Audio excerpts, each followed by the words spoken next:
ஆண்டவராகிய இயேசு கிறிஸ்துவின் இனிதான நாமம் இந்த கால வேளையில் மகிமைப்படுவதாக. உங்களை எல்லாம் சந்திப்பதில் மிகுந்த சந்தோஷம். இப்பொழுதும் நம்முடைய வாழ்க்கையில் ஜீவன் தரும் பலன் தரும் ஆண்டுடைய வார்த்தையை தியானம் செய்வோமா? சங்கீதத்தின் புஸ்தகம் 37வது சங்கீதம் 4வது வசனம். கர்த்தரிடத்தில் மனமகிழ்ச்சியாயிரு, அவர் உன் இருதயத்தின் வேண்டுதல்களை உனக்கு அருள் செய்வார்.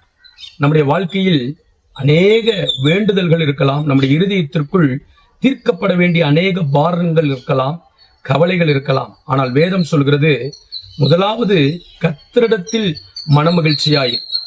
இப்படி வேதம் சொல்லும் போது நமக்குள் ஒரு சந்தேகம் எழும்பலாம். எனக்குள் பாரங்கள் இருக்க, வேதனைகள் இருக்க, கவலைகள் இருக்க, நான் எப்படி கர்த்தருக்குள் மனமகிழ்ச்சியா இருக்க முடியும்? அதுதான் ரகசியம்.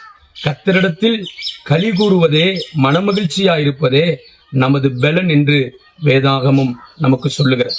வேதாகமத்தில் அப்போஸ்தலர் நடபடிகளின் புஸ்தகம் 16வது அதிகாரத்தில் பவுலும் சீலாவும் தேவனுடைய ஊழியக்காரர்களாய் ஊழியம் செய்து கொண்டிருந்த காலத்தில் ஊழியத்தின் நிமித்தம் அவர்களுக்கு வந்த உபத்திரவத்தில் அவர்கள் சிறைச்சாலையில் கொண்டு போய் அடைக்கப்படுகிறார்கள். கைகளிலும் கால்களிலும் விலங்கு மாட்டப்படுகிறது. தப்புவிக்கப்படுவதற்கு வாய்ப்பே இல்லை. ஆனால் அன்று ராத்திரி அவர்களுக்குள் என்ன வேண்டுதல் இருந்திருக்கும்? யார் என்னை விடுதலை செய்வார்? பலவிதமான கேள்விகள், பலவிதமான சந்தேகங்கள் அவர்களுக்குள் எழும்பியிருக்கலாம். ஆனால் அவர்கள் என்ன தெரியுமா செய்தார்கள்? நடுராத்திரியிலே பவுலும் சீலாவும் கர்த்தரை துதித்து பாடினார்கள். இது எதை காட்டுகிறது?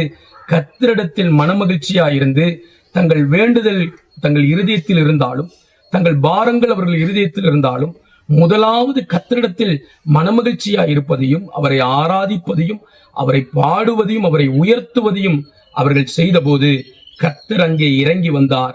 சிறைச்சாலையின் கதவுகள் தானாய் திறவுண்டது.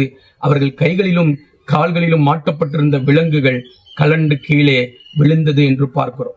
இன்றைக்கும் கூட நாம் ஆண்டவரிடத்தில் மனமகிழ்ச்சியா இருக்கும் போது ஆண்டவர் நம்முடைய வேண்டுதல்களை காட்டிலும் முக்கியத்துவப்படுத்தப்படுகிறார், பிரதானப்படுத்தப்படுகிறார். அவர் பிரதானப்படுத்தப்படுகிற, பிரஸ்தாபப்படுத்துகிற எந்த இடத்திலும் வந்து நம்மை ஆசீர்வதிக்கிறவர். உங்கள் அறைகளில், உங்கள் குடும்பங்களில், உங்கள் பிரச்சனைகளில், உங்கள் வாழ்க்கையில் அற்புதங்களை செய்ய இறங்கி வருவார், விடுதலையை தருவார். ஆண்டவர் தாமே உங்களை ஆசீர்வதிப்பாராக. இந்த நாள் முழுவதும் இந்த வசனத்தின்படி உங்களை ஆளுகை செய்து நடத்துவாராக.